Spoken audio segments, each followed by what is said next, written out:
설교 시간에 김 집사님이 계속 졸고 있어서 여러분 졸면 목사가 설교할 때 신경이 팍 쓰입니다. 신경이 쓰여서 설교를 할 수가 없었어요. 그래서 김 집사님 옆에 있는 이 집사님에게 이 집사님 혼자만 설교 듣지 마시고 옆에 있는 그 김 집사님 깨우세요. 그랬더니 이 집사님 김 집사를 막 흔들어 깨우면서 속으로 투덜하기를 아니 재워놓긴 지가 재워놓고 나보고 깨우라고 그러더랍니다. 오늘 설교 시간 여러분 졸지 마시고 이 말씀 잘 들으시기를 주의 이름으로 축원합니다. 여러분 묻습니다.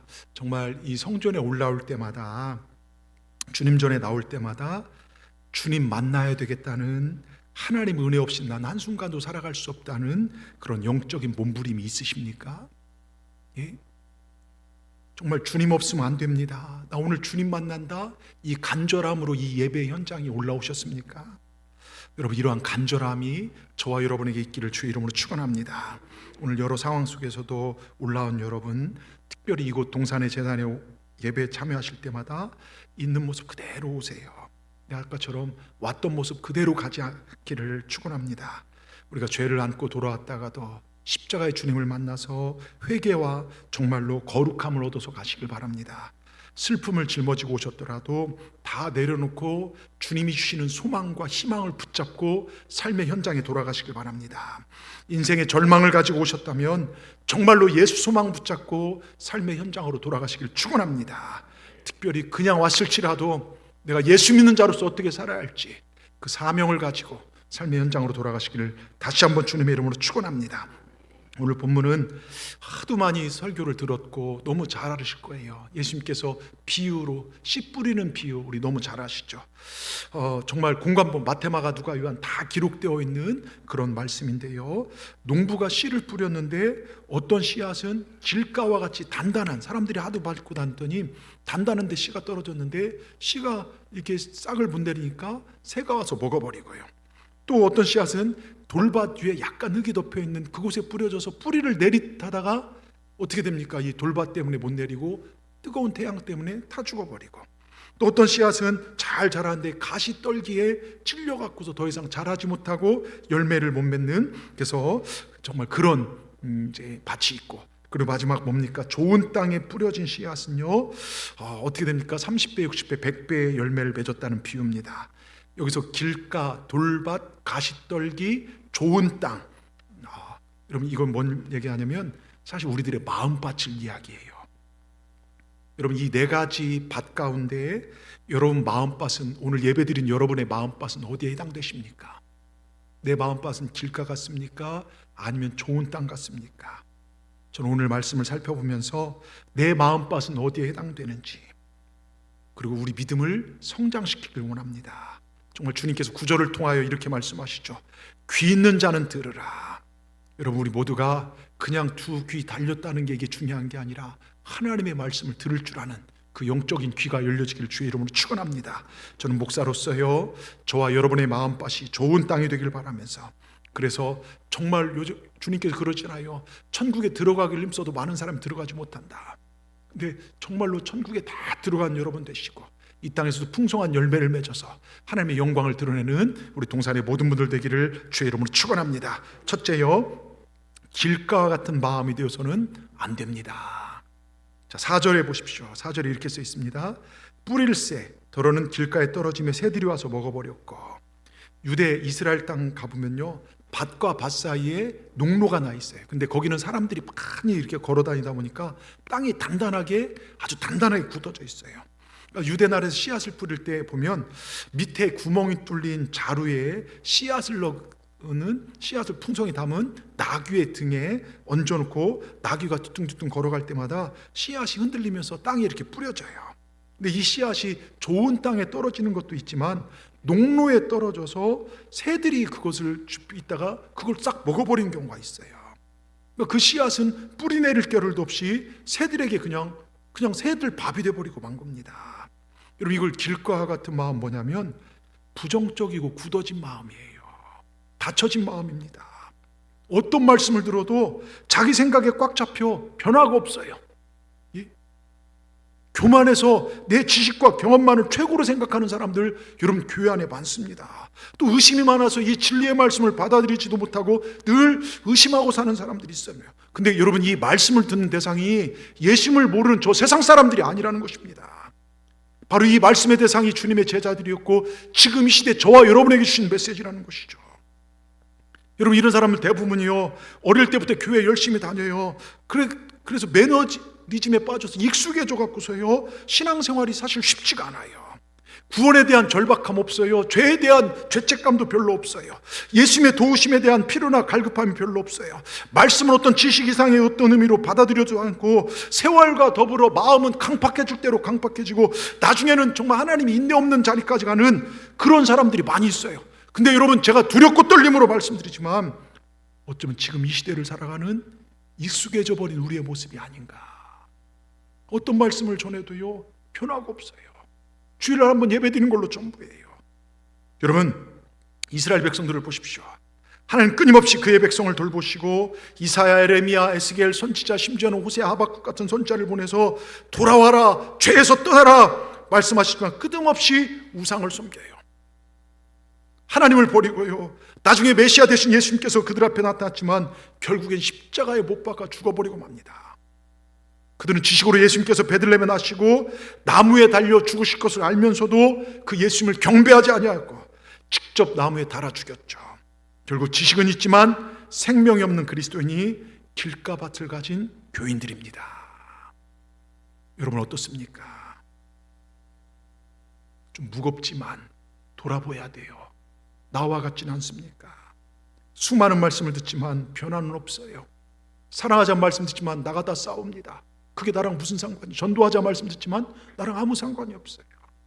아무리 생명의 말씀을 목사가 목숨을 걸고 전해도 변화가 없습니다. 왜요? 새들이 와서 다 뺏어가 버렸기 때문입니다. 여러분 생명의 말씀이 내 마음밭에 바로 떨어지지 아니하면 그 씨앗은 그대로 있을 뿐만 아니라 새들이 와서 사단이 뺏어가 버립니다. 굳은 마음의 사람은 아무리 교회 와서 하나님의 말씀을 듣고 설교를 들어도 인생에 아무런 변화가 없고 열매도 없습니다. 저는 저와 여러분이 그렇지 않았으면 좋겠습니다. 두렵고 떨림으로 말씀을 받아들이시고 말씀을 삶으로 살아내시기를 주님의 이름으로 축원합니다. 그래서 에스겔 36장 26절에 보면 이런 말씀이 써 있습니다. 또 새 영을 너희 속에 두고 새 마음을 너희에게 주되 너희 육신에서 굳은 마음을 제하고 부드러운 마음을 줄 것이며. 여러분 우리 안에서 완악하고 강팍해지고 뭔가 내가 다 안다는 생각하는 그런 부정적 교만하고 닫혀진 마음을 여러분 이제 갈아엎고 부드러운 마음으로 가득 채우게 될 때 우리 인생에 귀한 열매가 맺게 될 줄 믿습니다. 여러분의 마음이 부드러워지는 어린아이 같은 옥토가 되시기를 주님의 이름으로 축원합니다. 두 번째요, 돌밭 같은 마음 되지 마십시오. 자, 5절 6절 한번 읽어보겠습니다. 더러는 같이 읽습니다. 더러는 흙이 얕은 돌밭에 떨어짐에 흙이 깊지 아니하므로 곧 싹이 나오나 해가 돋은 후에 타서 뿌리가 없어요. 여러분 어떤 씨앗은 돌이 깔려있는 흙이 얇은 거 떨어져요. 흙이 얇아 뿌리를 깊이 내리지 못하기 때문에 싹이 자라다가 햇빛이 비치니까 말라 죽어요. 여러분 이러한 마음들은요 일시적이고 감상적으로 복음을 받아들이기 때문에 잠시는 기뻐하지만 마음이 오래 못 가요. 1년 2년 정말 교회 다니다가 때론 막 찬양에 감동도 받고 말씀에 눈물도 흘리고 막 근데 어느 순간 사라져요. 뭔가 나를 건드리는 시험과 그런 것들 때문에요. 시작은 좋았지만 중도에 포기하여 열매를 맺지 못하는 인생을 가리키는 비유가 바로 그겁니다. 요즘 시대를 인스턴트 시대라고 하죠. 또 냄비 같은 시대, 금방 끌어올렸다 금방 식어버려요. 여러분 신앙도요 이러한 시대 분위기 속에 교인들마저도요 정말 일시적이고 감상적으로 열심을 내는다지만 뭔가 막 시련이 오고 시험이 닥치면요 신앙의 뿌리가 없으니까 신앙이 쉽게 흔들린 경우를 참 많이 봐요. 냄비처럼 확 타올랐다가 금방 식어버린 이 모습이 돌밭 같은 신앙이고 우리 주님은 그런 신앙이 되지 말라고 우리에게 경고하고 계십니다. 전에 있던 교회에 많은 사람들을 상대로 목회를 하다 보니까요 이런저런 사람들이 보일 때가 참 많아요. 정말 잘 나갈 때는 교회에서 막 충성도 하다가 어려우니까 슬그머니 빠져나가는 분들이요. 예? 여러분 신앙의 뿌리가 주님이 아니라 자기 자신과 경제적 축복이 있기 때문입니다. 여러분, 우리 교회 다니는 사람들이 신앙생활하면서 가장 당황해하고 잘 해결하지 못하는 것 중에 하나가 이 문제입니다.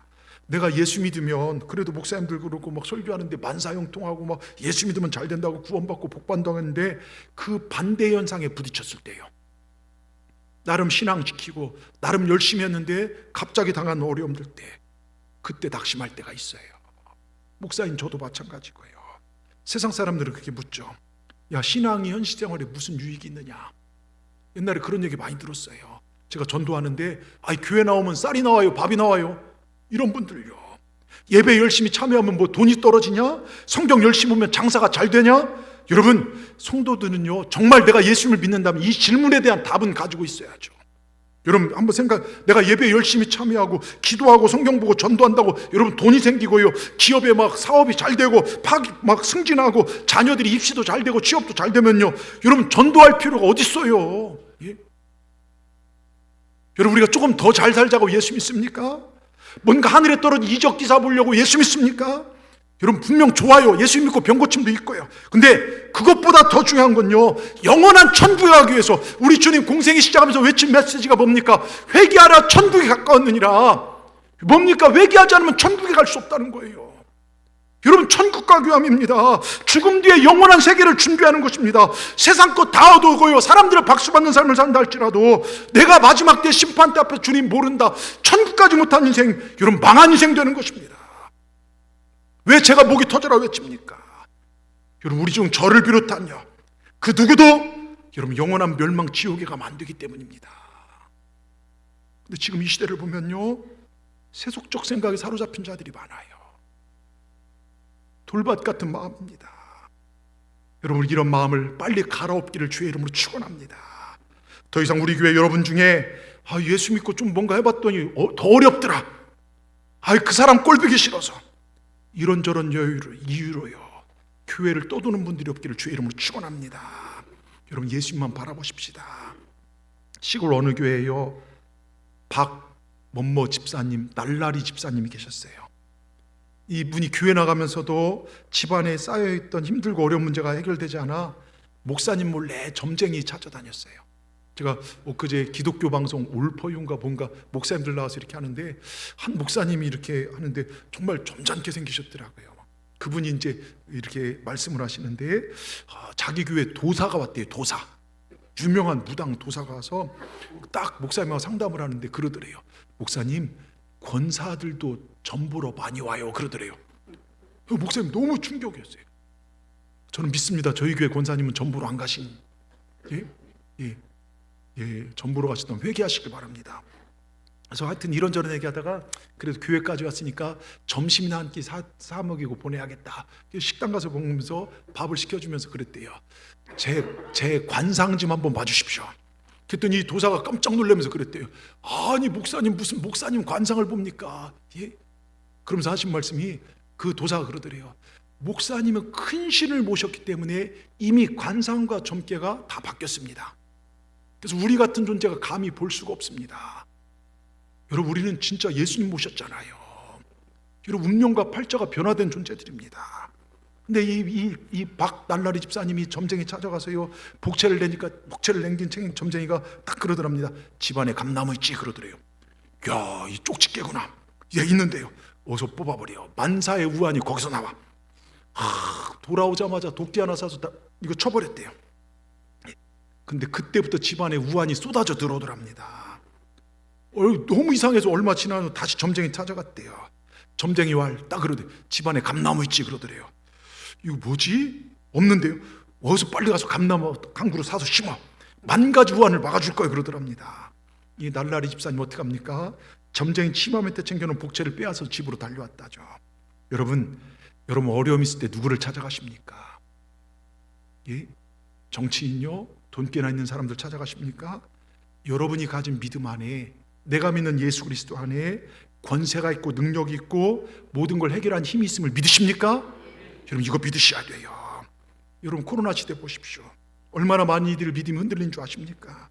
사단은요, 이 코로나 시대에 성경 중심이 아니라 언론과 철학을 바탕으로 기독교 정말로 기독교를요 생명 없는 기독교 지성으로 퍼뜨려가기 시작해요. 마치 교회 예배를 멈추는 것이 세상을 위한 것이라고 말합니다.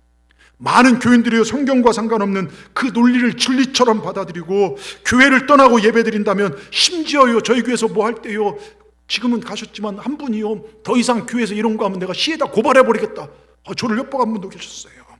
여러분, 복음보다, 예수님보다 머리로 수긍하는 것, 시대를 보게 하는 것, 언론이 이렇지 않냐, 우리의 영성을 서서히 침몰시켜 나간 거 아십니까? 그렇게 침몰되어 온 줄도 모르고 자기는 의로운 것처럼 떠들었는데, 여러분 코로나 3년 지난 후에요, 여러분 조사해보니까 한국교회 1,000만, 웃기는 소리입니다. 지금 실제로 예배 현장에 모인 사람은 300만 400만 밖에 안 된다는 거예요. 수많은 영혼들이 교회를 떠나가고요, 방학하고 있고요. 여러분, 이게 돌박 같은 마음 아닙니까? 뿌리를 못 내리니까, 깊게 못 내리니까, 예수님께 뿌리를 깊게 못 내리니까 조금만 시험 앞에 무너지고요. 정말 목회자로서 가슴이 찢어질 듯 아픕니다. 그러게 우리가 더 기도하고 잃어버린 영혼들을 찾자고 우리가 몸부림치는 거 아닙니까? 여러분, 예수님만 보시길 바랍니다. 사도 바울이 복음 전하다 감옥에 가요. 빌립보 교인들이 산 넘고 물 건너서 막 유문품이라고 막 이런 것들을 쌓아서 정말 면회로 왔어요. 이거 사도 바울 목사님 드릴게요. 근데 사도 바울이 답사라는 내용이 빌립보서에 이렇게 쓰여져 있어요. 빌립보 교인들이 아이고 우리 바울 목사님 이 감옥에서 웬 고생이십니까? 근데 엉뚱하게 빌립보 4장 13절 말씀을 하셔요. 나는 내게 능력 주 안에 내가 모든 걸 할 수 있느니라. 여러분, 이게 무슨 말씀입니까? 니들이 준 위문품, 이 넉넉한 이 정말 그 돈, 이런 것들이 나한테는 의미가 있기보다는 너희들이 이렇게 나를 알아주고 하나님 사역에 동참하는 것으로 나는 감사하다. 내 기쁨은, 그 위에 4장 12절에 보면요 이렇게 써 있어요. 내 기쁨 환경류에 따라, 왜냐하면 나는 어떤 형편에든지 자족할 수 있다. 부자든지 가난하든지 비천에 처할 줄도 알고 풍부에 처할 줄도 알고, 배부르고 배고프고 풍부와 궁핍에도 그것을 감당하는 일체의 비결을 알고 있다. 그것은 내게 능력 주한 내가 모든 걸 할 수 있다. 여러분, 이거 얼마나 멋진 고백입니까? 내게 능력 주한 모든 걸 할 수 있다는 게 무슨 도깨비 망망이처럼 모든 걸 하는 것이 아니라요, 배부른 것이 배고픈 것과 아무런 차이가 없다는 거예요. 배부른 것이 나를 교만하게 하고 세상에 잘 나간 것이 교만한 것이 아니라, 배고프다고 정말 못 나간다고 비굴한 것이 아니라, 어떤 상황에서도 나는 하나님 한 분으로 만족하고 산다는 것입니다. 여러분, 이게 돌밭을 넘어선 믿음이에요. 우리도 이런 믿음 되십시다. 좀 잘 되면 하나님 감사하다, 안 되면 원망하는 그런 것이 아니라. 여러분, 왜 사도 바울은 이런 고백을 할 수 있었을까요? 그가 기뻐한 게 빌립보 교인들이 뭔가 막 선교비 많이 줘서요? 아니에요. 오직 예수 그리스도예요. 그의 삶은 예수님께 뿌리를 내리고 있었습니다. 인생 목표는 예수 그리스도였고, 그가 살아간 이유도 예수 그리스도였습니다. 오직 예수 그리스도 때문에 행복했고 기뻐하며 감사하며 살아갈 수 있었다는 것이죠. 여러분, 우리도요 환경 바라보지 마시고, 내게 상처 준 그 사람 바라보지 마시고 예수님 바라보십시다. 오직 예수님 바라보십시다. 여러분, 그런 마음을 가질 때 우리는 돌밭을 뛰어넘게 될 줄 믿습니다. 세 번째요, 가시떨기와 같은 마음을 뛰어넘으십시오. 그럼 7절을 보면 가시떨기에 대해서 이렇게 얘기합니다. 좀 자라다가 기운이 막혀서 자라지 못해요. 가시떨기가 있는 땅은 그래도 좋은 땅입니다. 씨가 떨어졌을 때 뿌리가 박히고 싹이 돋고 꽃이 피고 열매를 맺을 가능성은 있었어요. 근데 얼만큼 자라다 보니까 위에 가시가 있어서 그늘을 만들어 곡식을 약하게 만들더니 마침내 곡식을 질식시켜버려요. 여러분, 교회에 가시떨기 인생들이 의외로 많습니다. 제가 목회를 하다 보니까요, 설교 열심히 듣고 은혜도 잘 받아요. 막 세례도 받고 눈물도 흘리고 믿음 자라는 소리가 쭉쭉 들리기도 합니다. 때론 막 내가 충성도 이렇게 합니다. 근데 큰 열매가 없어요. 주일 받은 은혜가요, 오늘 설교 들은 은혜가 여러분 길 가다 잃어버리기도 하고, 월요일 저녁도 막 부부싸움 대판하기도 하고, 수요일 날 되면 한숨 팍팍 쉬기도 하고요. 어떤 사람 기도도 열심히 합니다. 봉사도 부지런히 합니다. 행동에도 빈틈없어요.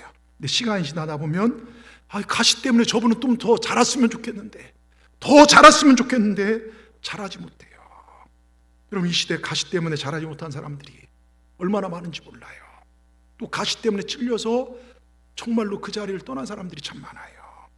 그런데 성경은 우리를 자라지 못하는 가시가 무엇이냐 하냐면, 우리 주님께서 이 비유를 직접 설명하시는데 그 뒤에 나와요. 13장 22절에 이렇게 얘기합니다. 가시떨기에 뿌리였다는 것은 뭐라고 써 있습니까? 말씀을 들으나 세상의 염려와 재물의 유혹에 말씀이 막혀 결실치 못하는 자라는 거예요. 두 개의 가시떨기가 있어요. 뭡니까? 세상의 염려. 두 번째가 뭡니까?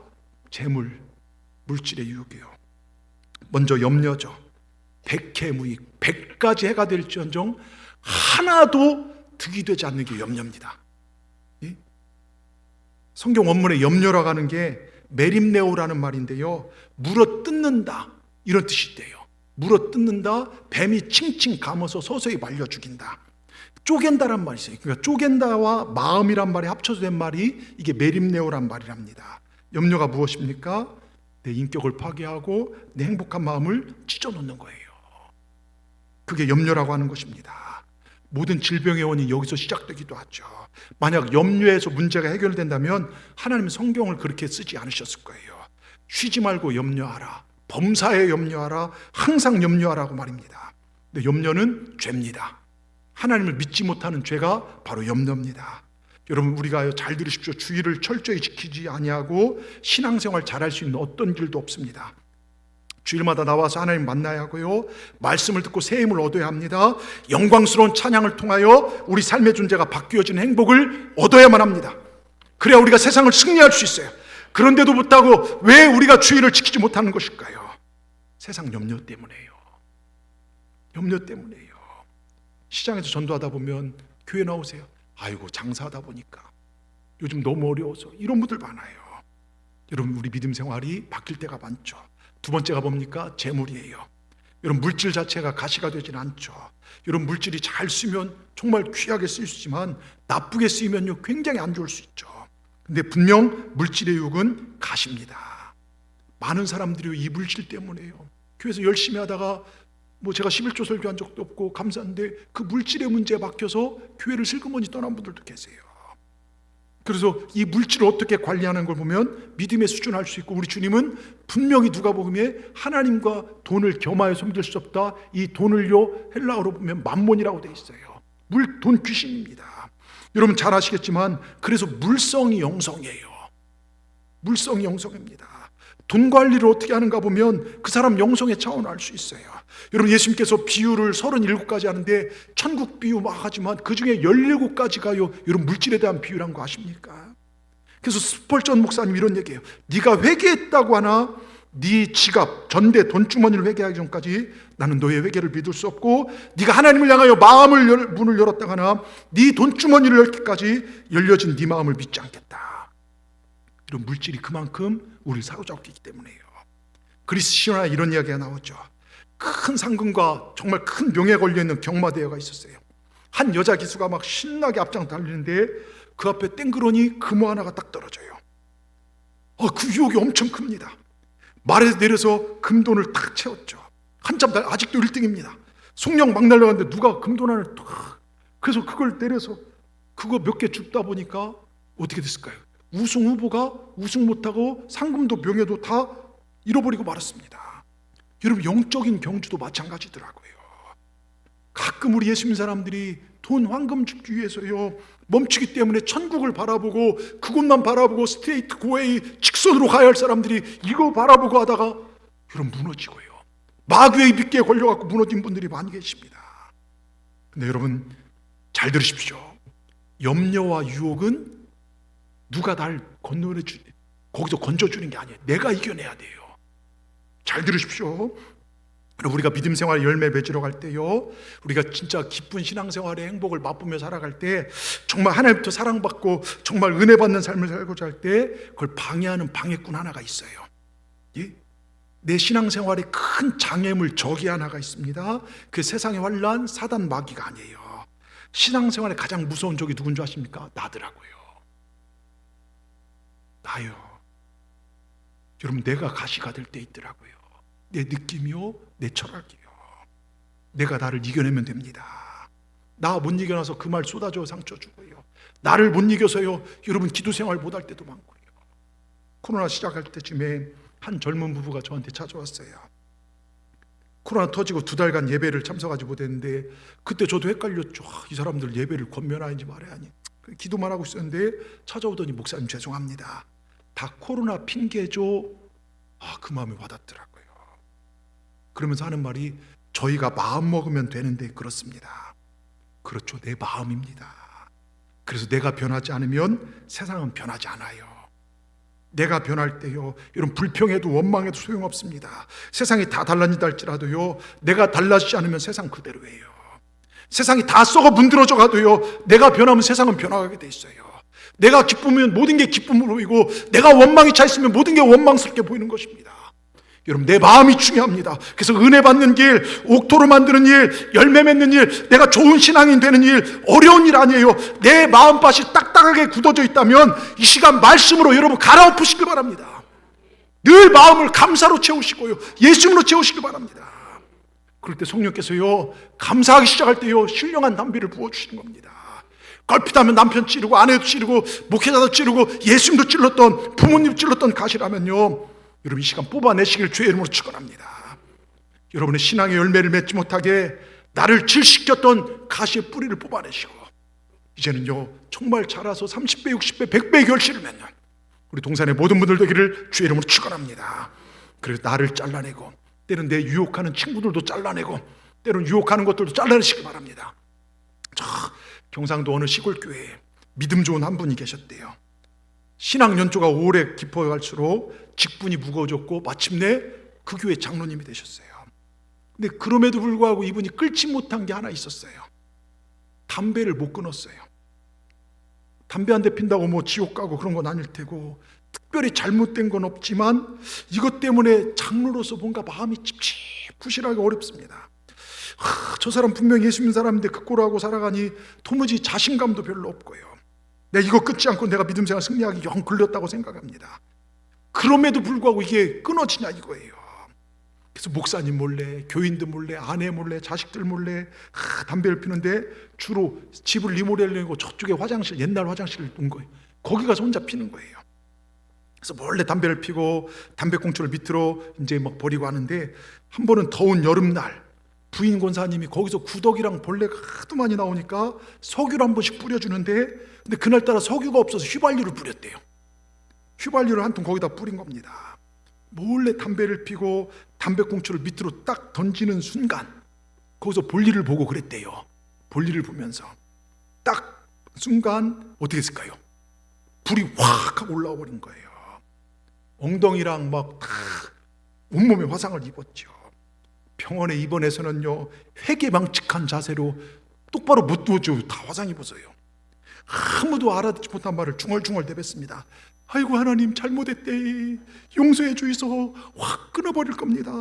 아무도 알아듣지 못하지만 아이고 아파라, 아이고 아파라, 확 끊어버릴 겁니다. 아이고 아파라, 한 번만 용서해 주소 그러더랍니다.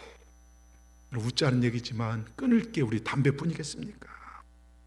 여러분, 우리가 잘못된 건요, 끊지 못한다면요, 여러분 생각해 보세요. 이기심, 불평, 원망, 원통함을 풀지 못하는 마음들, 다른 사람 미워하는 것들, 여러분 이런 것 가지고는요, 여러분 우리가 하나님 앞에 나갈 수가 없어요. 오늘 이 비유는 사실 천국에 대한 비유입니다. 길가, 돌밭, 가시떨기에 가려진 신앙은 천국에 합당한 신앙이 아니라는 것이죠. 저는 목사로서 오늘 예배하는 여러분 모두가 천국에 합당한 믿음 되길 축원합니다. 두렵고 떨림으로 여러분에게 말씀을 전합니다. 여러분, 우리 중 그 누구도 지옥 가서는 안 돼요. 정말 안 됩니다. 예수님 우리 구원하시 십자가에서 물과 피를 쏟으시고 죽으셨는데요, 우리 제대로 신앙생활 하십시다. 여러분 다 천국 가는 믿음 되시길 주의 이름으로 축원합니다. 말씀을 잘 듣고 깨닫고 오직 말씀으로 사셔서 천국에 이른 믿음 되시기를 주님의 이름으로 축원합니다. 네 번째요, 이게 중요해요. 좋은 땅과 같은 마음이 되십시오. 8절에 뭐라고 써 있습니까? 더러는 좋은 땅에 떨어짐에 어떤 것은 100배, 어떤 것은 60배, 어떤 것은 30배의 결실을 정말 하였느니라. 여러분, 여기서 예수께서 우리에게 원하신 것이 바로 이겁니다.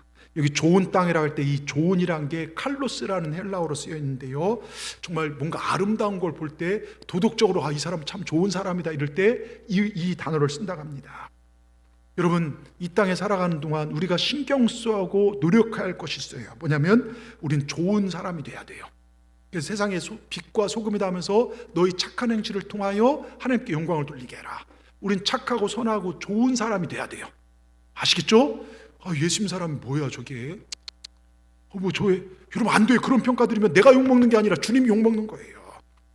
그러게 우리 마음밭을 좋은 땅으로 만드시길 바랍니다. 근데 이게 쉽지가 않아요.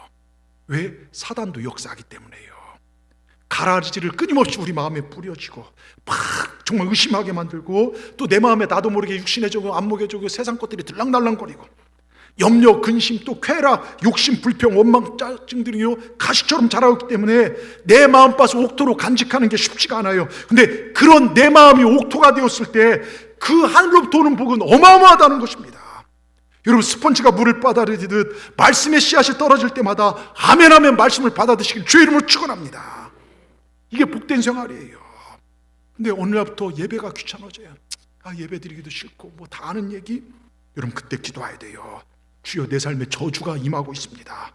나를 살려달라고, 저를 떠나지 말아달라고 눈물로 기도해야 돼요. 어느 날 말씀이 잘 귀에 안 들어오고 딴 생각만 들리면 주여, 내 귀가 저주받았습니다. 내 영혼의 밭을 옥토로 빨리 만들어 주시옵소서. 눈물로 기도하셔야 돼요. 어느 날부터 사랑해야 할 사람들의 사랑, 그게 보이지 않고 허물과 단점과 미움만 보인다면 주여, 제 마음과 눈이 저주받았습니다. 제 마음밭을 좋은 땅으로 변화시켜 주시옵소서. 사랑하고 살게 하여 주시옵소서. 기도해야 돼요. 내 영혼에 가시가 없게 하여 주시고, 걸핏하면 변덕 부리고 시험 들고 정말 그런 일이 없도록 정말로 영양가 있는 마음밭 되게 해달라고 여러분 기도하셔야 돼요. 기도하지 않고는 우리 마음밭을 변화시킬 수 없습니다.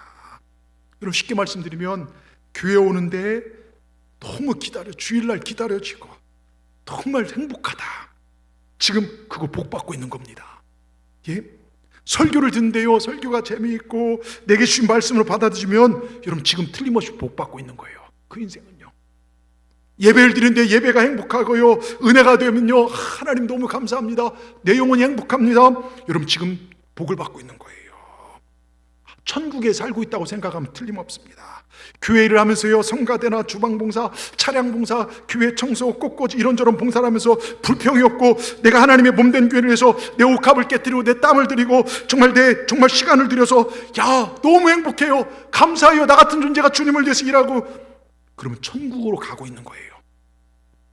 근데 이 교회는 일할 놈이 나밖에 없나? 아닙니다. 예?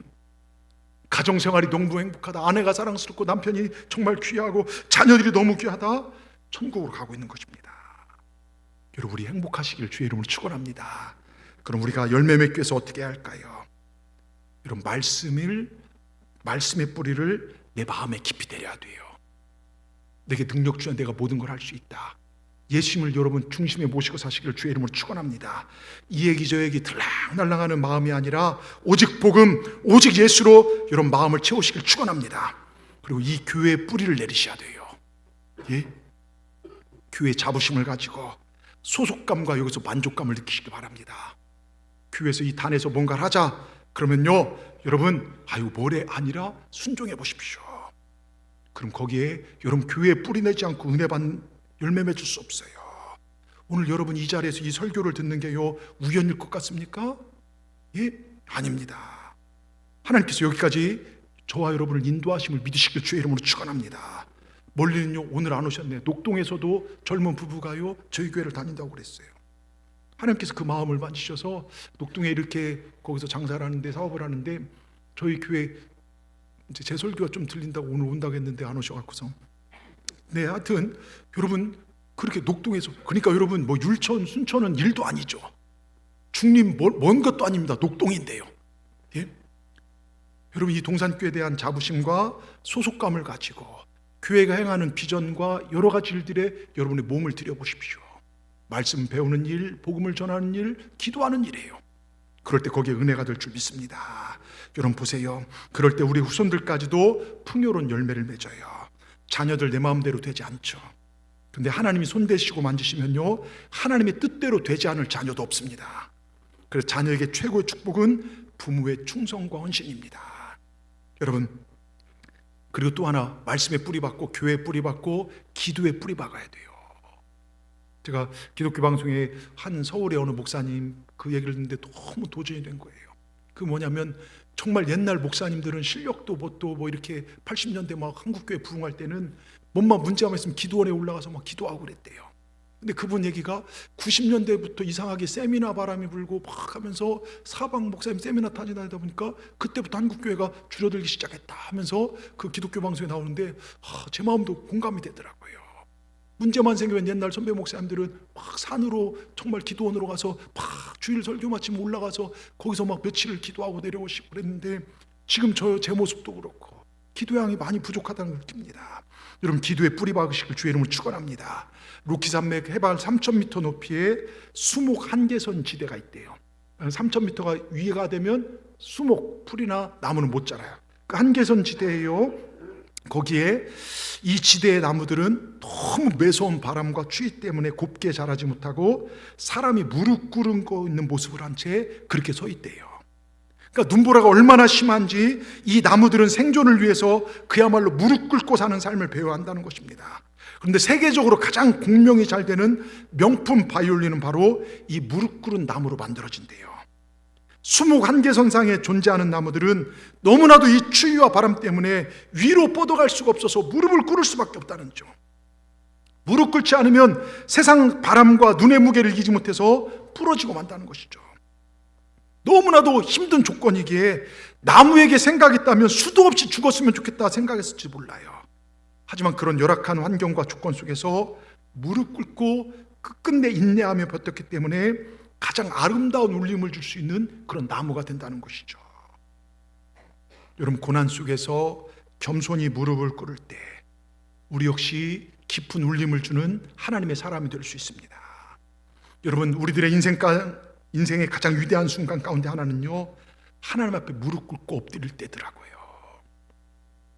지난 화요일 화요 성경 공부 낮 시간을 마치고 시내 나가서 전도하는데 우리 김주아 사모님, 우리 집사님 한 분, 또 부목사님 저랑 4명이 나갔어요. 4명이 이제 나가서 전도를 하자 하고 해서 식사 제가 이제 끝나고 사모님 오셨으니까 점심 같이 드시고 가셔야. 그랬더니 사모님이 목사님 제가 대접할게요 하면서 어디 갈까 하다가 하여튼 잘 대접을 받았어요. 그러면서 그 사모님, 목사님께 하고 싶은 말이 너무 많아요. 근데 신방 받을 때도 다른 식구들도 오고 식사한 다른 분 있어서 제가 말을 못했는데 이런저런 그러면서 식사하시면서 막 간증을 하시는데 너무 감사합니다. 8년 전 여기 바로 주공 아파트 사시다 저희 교회 처음 오셨어요. 솔직히 장로교 목사님 부부가 저희 교회 오신다는 게, 감리교회 오신다는 게 쉽진 않았을 거예요. 이상하게 여기 여수는 감리교 2단이라고 하는데 절대 2단 아닙니다. 이상한 사람들이 이상한 얘기를 하는데요. 예? 여러분, 하여튼 오셔서 저희가 6월부터 시작하는 호렙산 40일 특별 새벽기도에 우리 사모님 처음 오셔요. 우리 옆에 계신 이제 남편 되신 김정건 목사님 말씀 이제 그 뒤에 얼마 있다 식사 대접하는데 사모님 보고 그랬대요. 예? 살아나지 못할 것 같다. 돌아가실 줄 알면서인데 기도 가운데 회복되시고, 우리 목사님도 심장이랑 또 투석을 계속 아프셔서 목회 그만두시고 개척하셨다가 집마저도 여기 굉장히 어려우셨어요. 나앉게 생기셨는데 하나님께서 하나하나 회복하셔서 너무 좋은 집을 주셔서 지금 성악 아파트예요. 햇빛도 잘 들어 얼마나 좋은지 몰라요. 또 아무것도 해줄 건 없는 딸이 결혼했는데요, 아무것도 못했는데 너무 귀한 딸을 얻은 거예요. 제가 뭐 자세한 얘기를 하면 여러분 놀랄지도 몰라요. 하여튼 뭐 현대가 같은 가문에 이렇게 사위를 얻었는데, 근데 이것저것 기도한 대로 하나님께서 역사하신다는 것을 간증하셨어요. 근데 우리 사모님의 삶을 보면 뇌종양이 있고 아프시던 항상 기도의 자리를 지키십니다. 어디만 가시면 병원 가시고 아산병원이나 막 가시면 목사인 저에게 늘 안수기도를 받고요, 제 손을 막 볼에 비비기도 하시고 그래요. 제가 중요한 게 아니라 주님께서 쓰시기 때문에 여러분 그 마음이신 거죠. 예? 그 순수한 믿음이 지금까지 생명을 연장시키고 복된 일을 보게 하심을 저는 믿습니다. 여러분, 기도가 능력인 줄 믿습니다. 무릎이 없는 나무들도 무릎을 꿇고 살 줄 압니다. 하나님께서 우리에게 이렇게 잘 구부러지는 무릎을 주신 이유가 뭘까요? 무릎 꿇고 기도하고 살라는 뜻인 줄 믿습니다. 이것이 우리 삶을 옥토로 만듭니다.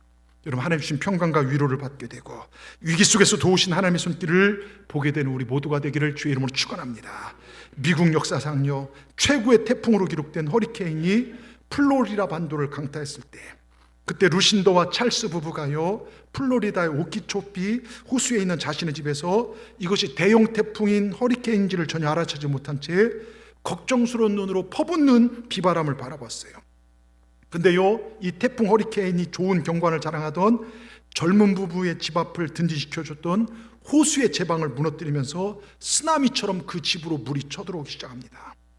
그 밀려드는 물은 순식간에 모든 것을 삼켜버렸고, 이 젊은 부부는 3명의 아이들 안고 집 뒤쪽에 있는 오래된 고목나무를 향해 달려갔고, 물에 젖어 미끄러워 넘어지고 엎어지면서도 죽을 힘을 다해 고목나무 위로 올라갔어요. 그런데 태풍은 갈수록 점점 심해집니다. 물은 밤이 되었을 때도 점점 수위가 높아져서 나무 꼭대기까지 올라왔어요. 그리고 물의 수위는 계속 불어나 두 부부의 가슴 턱 밑에까지 찼습니다. 두 부부는 아이들을 자신들의 어깨 위로 올렸습니다. 그런 후에도 폭풍우가 줄어들 줄 몰라요. 그래서 남편 찰스가 여보 틀렸어. 이런 상황에서 어떻게 살아갈 수가 있겠어. 절망적인 말을 내뱉습니다. 근데 아내 루신더는 여보 그런 약한 말 하지 말아요. 꼭 무슨 수가 있을 거예요. 그리고 하늘을 향해 큰 소리로 외칩니다. 우린 살아날 수 있어요. 이렇게 말한 후 찬송을 부르기 시작해요. 찬송을 부르기 시작합니다. 그 찬송은 바람에 실려 하늘로 올라갔고, 그런데 갑자기 동쪽 하늘에 번개불이 번쩍 칩니다. 밤에 흔히 볼 수 있는 그런 번개불이었을지 모릅니다. 근데 아내는 그거를 보고 내 기도를 주신 하나님의 약속처럼 믿고, 하나님 정말 감사합니다. 하나님 정말 감사합니다. 이런 감사의 기도를 드렸습니다. 근데 그때부터 서서히 바람이 약해지면서 사방이 조용해지기 시작합니다. 물도 조금씩 빠지기 시작했습니다. 다음 날 정오경 두 부부와 세 아이들은 모두 그 엄청난 태풍 속에서 비록 상처는 입고 굶주림에 지쳐 있었지만 틀림없이 살아서 그 나무에서 내려왔습니다. 여러분, 우리 하나님은 죽은 자를 살리신 하나님이십니다. 우리 죄를 사하시는 분이십니다. 하나님, 저와 여러분을 죽음에서 끌어내주신 하나님이라는 것을 잊지 마시길 축원합니다. 하나님, 없는 것에서도 있게 하시는 창조주 하나님이심을 믿으시길 바랍니다. 그러게 세상에 아무리 태풍이 불어도, 세상의 물결이 아무리 나를 삼켜도, 세속화가 우리를 뒤엎어도 우리를 위해 예수님을 십자가에 내주신 그 하나님을 믿는 그 믿음으로 승리하신 우리 모두가 되기를 주의 이름으로 축원합니다. 이런 이 믿음으로 마음을 옥토로 만드십시오. 내 마음을 좋은 땅으로 변화시키십시오. 그래서 앞으로 여러분 인생에 30배, 60배, 100배의 결실을 맺는, 과거가 중요한 게 아니에요.